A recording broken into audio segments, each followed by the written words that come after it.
The Apes have acquired the keys to a kingdom in the Planets of the Apes franchise, but not everyone, apes and humans included, is on board. Here's how things stand by the end of Kingdom of the Planet of the Apes. Kingdom of the Planet of the Apes opens where War for the Planet of the Apes left off, with the funeral of Caesar. It then jumps forward in time many generations later. Our new hero, the chimpanzee Noah, is part of the Eagle clan, an ape tribe that trains eagles for hunting. He's about to partake in his coming-of-age ceremony when an enemy army led by the gorilla Silver and serving the tyrannical Proximus Caesar attacks the Eagle clan's village, killing Noah's father and kidnapping the rest of his tribe. Presumed dead, Noah heads out to find his family, followed by a seemingly feral human girl. Raka, an orangutan scholar dedicated to the original Caesar's teachings, joins the group and names a human Nova. It turns out she can talk, is actually named May, and is far more intelligent than she's let on. They're ambushed by Silver's army and Raka is swept away in a river. Noah and May are captured and brought to Proximus's seaside kingdom. Proximus is fascinated by human history and has been educated by a human supporter named Trevathan. Proximus believes a vault filled with ancient human technology will hasten ape evolution. You are familiar with the concept of evolution? Neither Noah nor May want this despot to acquire such potentially dangerous power. May believes there's a treasure in the vaults that will enable other humans to speak. Noah recruits his friends Anaya and Suna to join him and May on a mission to break into the vaults themselves. May kills Trevathan, and the group finds guns, tanks, and computers, and what may prove most useful for the apes' evolution: alphabet books and picture books that can teach them literacy. Proximus and his army are waiting when the vault gates open. He mocks Noah for trusting a human and tries to force him to choose between saving May and Suna. Ultimately, no choice is needed. May shoots the ape threatening Suna and activates the bomb she sets up on the dam to flood the vault. Many of the apes manage to escape the flood, but Silver dies fighting Noah on the way out. Just as Noah makes it to safety, Proximus attacks him. Noah stands in defiance of the tyrant by singing. The rest of the Eagle clan joins in, a show of solidarity that summons their eagles, who attack Proximus and knock him to his doom. As the Eagle clan returns home, Noah and May say their goodbyes, uncertain whether there can ever be peace between their species. May goes to a secret human base, giving them a hard drive acquired from the vault that reactivates a series of satellite dishes, putting them in contact with other humans. The ending of Kingdom of the Planet of the Apes makes it clear that humans are still a force to be reckoned with. The thematic thrust returns to the ape versus human struggle that powered the previous trilogy, with the promise that the next films will take the conflict in new directions. You chose a human over an ape. This was a human place. The final conversation between Noah and May affirms the movie's ambivalent framing. Though Noah hates how Proximus perverted Caesar's morals, he also believes Proximus was right in regard to humanity's untrustworthiness. He says, "Humans will never give up, not until you claim all things for yourselves." May responds by saying she only seeks to reclaim what originally belonged to humans. Noah then asks May whether Caesar's belief in coexistence between humans and apes can ever become a reality. She says she doesn't know, as we see she's holding a gun behind her back, proving she doesn't really trust him either. Noah offers her a different symbol, the necklace Raka gave him to remember Caesar's teachings. The young hero still holds out hope for peace, even if it seems unlikely. Viewers familiar with the original Planet of the Apes films know that any potential peace will not last. It's a madhouse! A madhouse! Noah washing away the destructive remnants of the old world with a flood isn't exactly a subtle nod to the Noah's Ark story.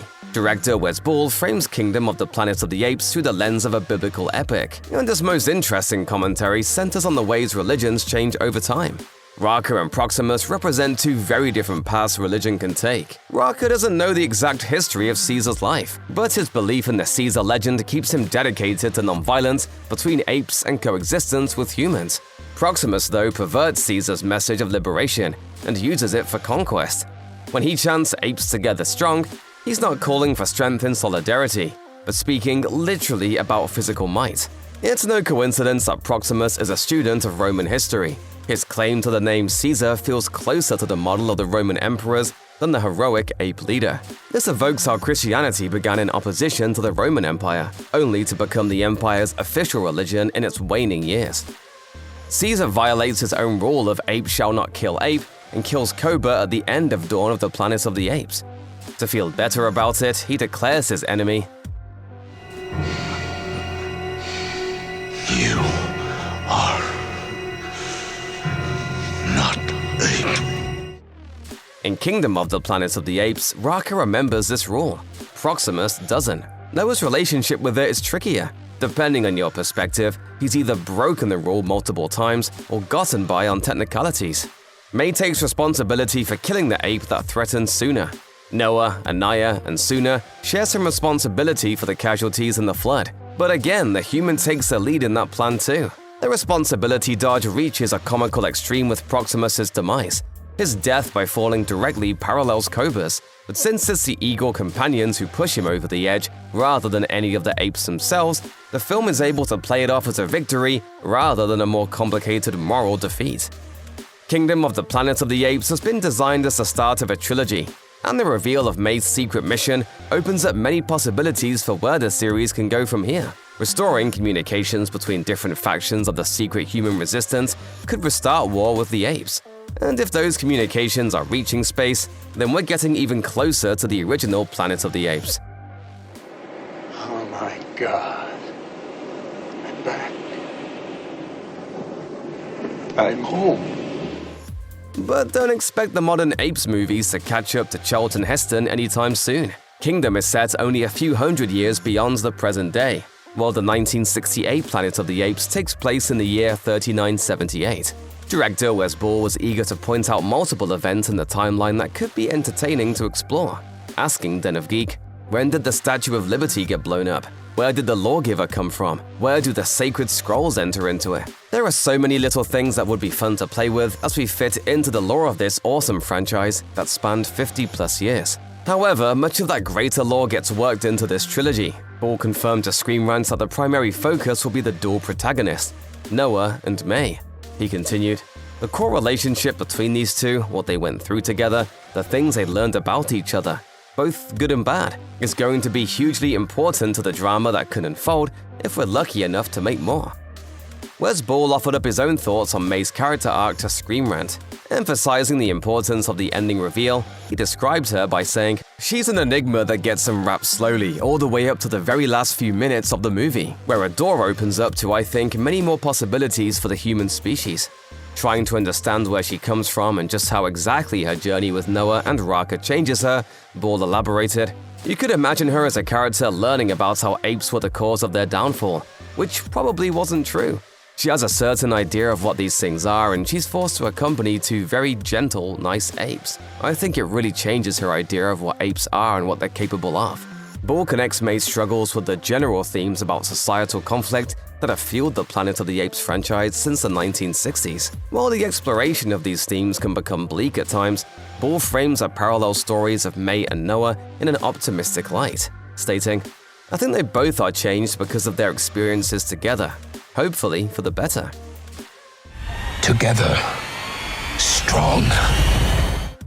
The Planet of the Apes prequel series share significant creative DNA with the Avatar films.